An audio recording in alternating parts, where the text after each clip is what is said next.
Welcome to Living Chassidus. Together, let's live the Chassidus we learn.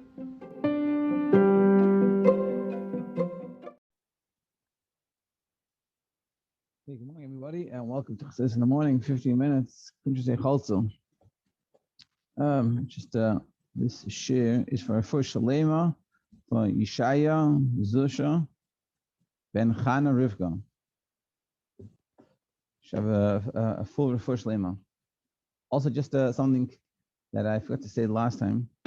So about 10 years ago, I learned Kuntres Heichaltzu. I was learning 7 with a friend of mine. We learn every day. And basically, when it came to this section, if I remember correctly, it was this section. So I'm learning, and it's like, what's going on? I didn't understand why we're doing all this, why he suddenly goes to the whole city shleima and all these things. So I asked him. We were like discussing it, and I was like, what's the vart? And he was like, stum. That's just like whatever. And he said he had a friend that his father was like a big bucking Chassidus, and he asked me about his own. He's like, yeah, stop, whatever. And it bothered me a lot because at that point I started to understand Chassidus a little bit. Not that I understood everything, but I understood there was more to it. And I realized if there's something here, like there must be something to it. And so we discussed why, essentially the reason why it's there is because it's coming to show us, it's coming to teach us the concept of what does it mean, Achdas Hashem? What does it mean, Havaya? Because until now we've been talking about, we're focusing very much on the Heichaltzu of Kufas Midjan. So now we're discussing to understand what does it mean, the unity. What does unity mean? How do we see it? Yeah, continuing on page 142. So we're talking about the level of Elikim, there's Havaya and Elikim. That Havaya is, we haven't really talked about, but Elikim, we're talking about how God is in the world, but in all the details. And all details we have, and we said it's 4 elements. Not 4 elements, there's 4 categories. There's inanimate, like rocks, there's animate, like trees and stuff. And you have animal, and then you have the medaber, the speakers, is us. And everything is in those categories, the subcategories, infinitely. Everyone is different. Every rock is different. You have the simplest of rocks to the most precious stones that are worth millions. You have plants. We have mushrooms to leaves to everything you can think of, and also animals. All types of animals, also humans. As much as we all think we're very similar, but we're all very different. All these differences, and this is all Shem Helikim. So too would create, and then we also talked about angels. There's also within angels that there's not physical bodies, but there are some type of like space, but it's not really. It's a spiritual thing, but angels are also very different, and even more, they're even more so different than us.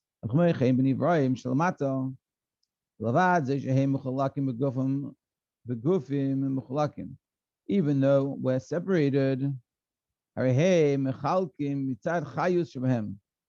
it's not just the fact that we have separate creations in this world, that in creation in the world everything is different and it looks different, but it's also the life force that's brought into them. It's the life force that's within each created being that we see. And even in angels, the chayus that is given to it to exist is different. Every creation has life force that God is investing into it, make it exist, and that life force is very specific to that being. This is also the different names everything has. Everything has a name. That the name, like it says in Shar Yichud of Tanya, that the name of something represents the life force of it. And that's why it says, when 10 utterances the world was created, those 10 utterances are sort of the building blocks of creation of the world. Just like Hashem speaks, just like we speak, so to speak, it's it's not 100, it's not real, but it's a way of us understanding. Similarly, Hashem speaks, and the world and these things are created. Hashem says, Evan, and the stone is created, and the stone is keeping being recreated. So this way, Hashem is constantly speaking these words into existence.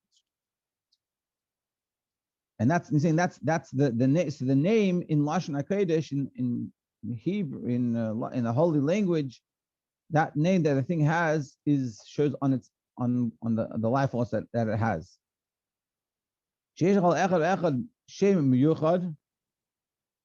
Yeah. He says over there in the footnote, every entity's name reflects its inner life force.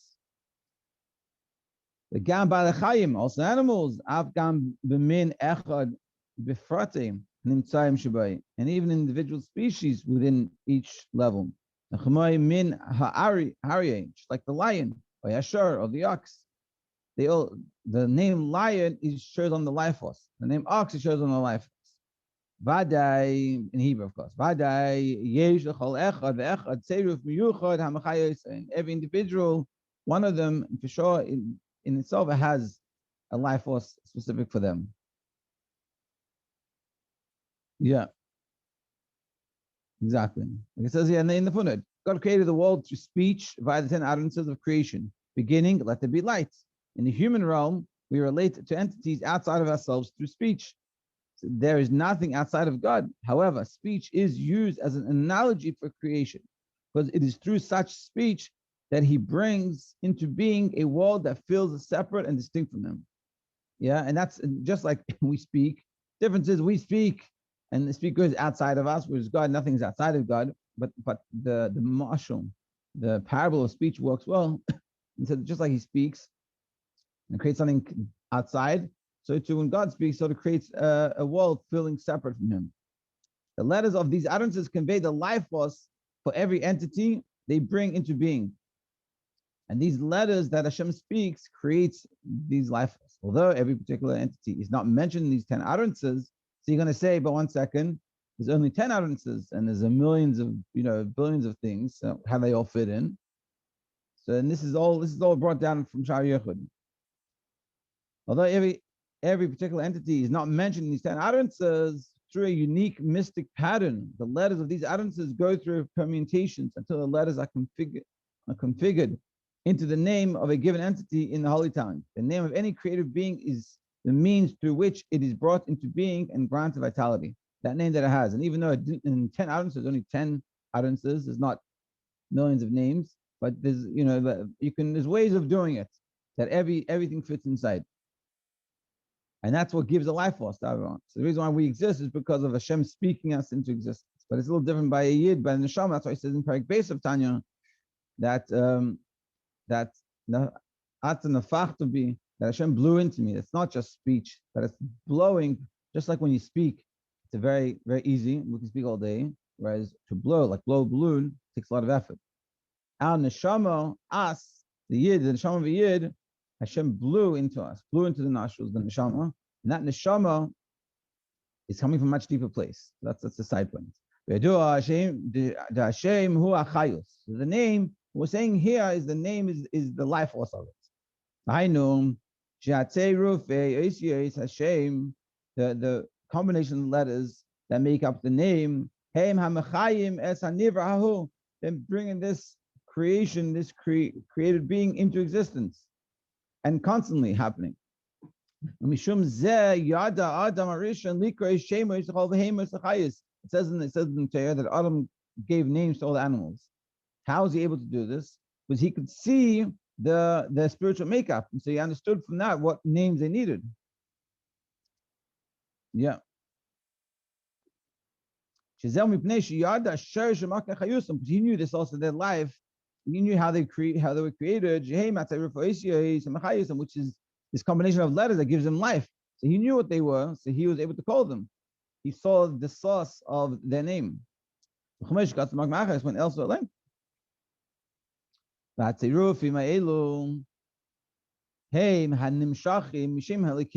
all this that we're saying, and this is an amazing concept.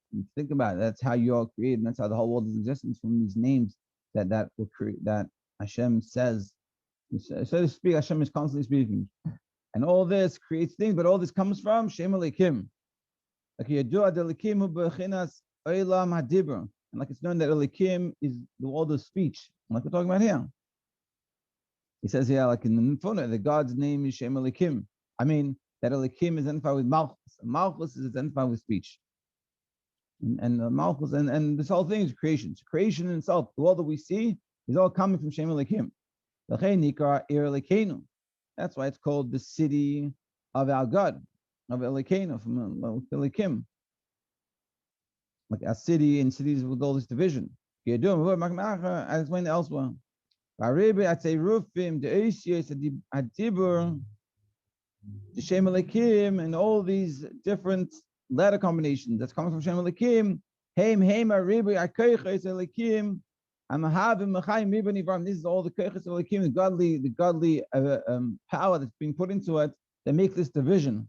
Is the division of divided separate things, not division like midjan chas v'shalom, which is just separating us, but this is sort of separating the see that we have there's different things. Shehem mechalkim zemizeh mechulakim zemizeh mitzad hischalkus achayus, and that's why we see everything that's very different. Shehem atzeruvim, this is all these letter combinations. Shekal echad mishave mitzeruv b'chayus much, and everyone has a specific defined entity that gives it its life. He calls it b'shem elikim, but all this that we've explained until now is all shem elikim. Aval shem havaye. But now we're talking about, let's say, talking about shem havaye, which is what we're talking about, this thing of unity. Siv havaye echad, one. Hashem is one. Havaye is one. Which is a level above this separation, because like we see here, the world is not really start off separated. It's all coming from the same place, but the words that create it make that feeling of separateness. Whereas Havaya is before that separation. The davka of Shem Elikim, Shehum Makam Haya, Hamahava, Anivraim Bevoil, specifically Shem Elikim, which is the source of making creation, this feeling of a created world. The Chamesh Gas of Bereshit Bar Elikim, Hashem created with Elikim, within the level of Elikim. That's what creates the world, a feeling of separateness. Which is the feeling of, the way chana is interesting. The name is the activating force is present within the world that is brought it into being.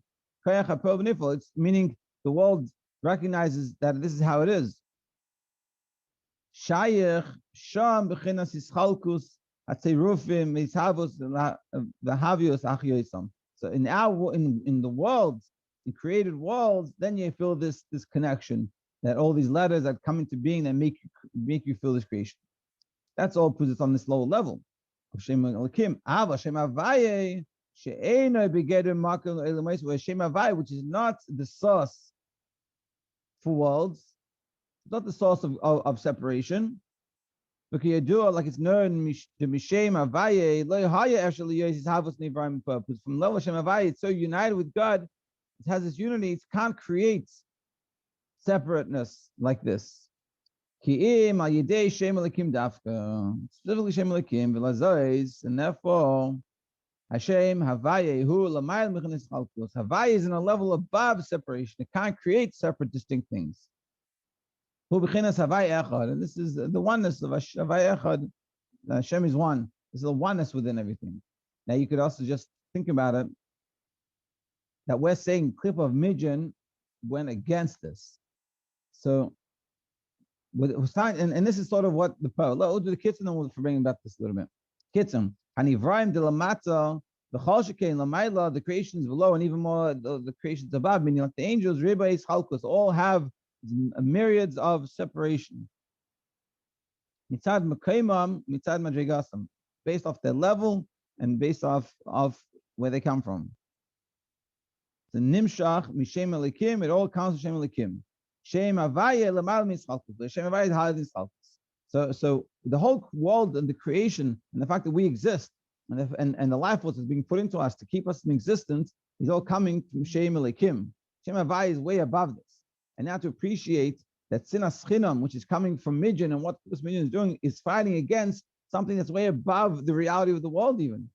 The fact that we exist as separate entities, Klipos Midyan goes above that. It reaches level Shem Havaya, which is not even the source of the world. Because if the world was created with this level of Havaya, we would cease to exist. We couldn't exist in that way because we wouldn't feel separated in any way. We'd be total oneness with God constantly. And this is the level of Shem Havaya. And this is what happens, unfortunately. Klipos Midyan, this is what Midyan is fighting against. This is the contrast of these two levels. And this is sort of the point of learning this. So what he's trying to teach you, he's trying to make you appreciate things. So now, when you understand all this, and really, this is what his bonus. His bonus is to think about these things, is to be able to go in your head and repeat this in your own words. And that's why his bonus takes some time, because this is, we learned this for 2-3 days. But to know it well takes, a few more days. And then when you know it well, you can go over it in your head. And before you daven, you think about this. That the whole world's creation, what does it mean the world is created? What does it mean God's creating this little shleima elikim? Really, there's also a level of shleima havaya. And the more we learn this, as we go through this, the more we'll have in our toolbox, so to speak, stuff to be able to think about. And when we think about this is how, and this is sort of the point of Chabad Chassidus, to think about these ideas, and these ideas should think about it enough that we should connect with it, should even produce a feeling. And then when you come to do a mitzvah, you come to daven, you have to do his bonus beforehand. What is the purpose of his bonus? Is to appreciate this. And you appreciate all this, and you think about it, and you appreciate it. Then when you come to do the mitzvah, it's a whole different experience. You do a mitzvah just because I daven every day, so I'll daven again. Whereas here, you think about it before you're davening. What does it mean I'm davening? Who am I davening to? What's God? And look at this world is created. It's just a level of Shem Elikim of this is just an aspect of God's level of Elikim. Really, there's a level of God way above this. And this will really help us understand all these details. It's like a picture. There's the picture can start off with 3-4 colors, and as we learn this and as you understand it, the picture becomes clearer and clearer, and you can add more details and more little nuances to it, and it makes it look really good. Be continued.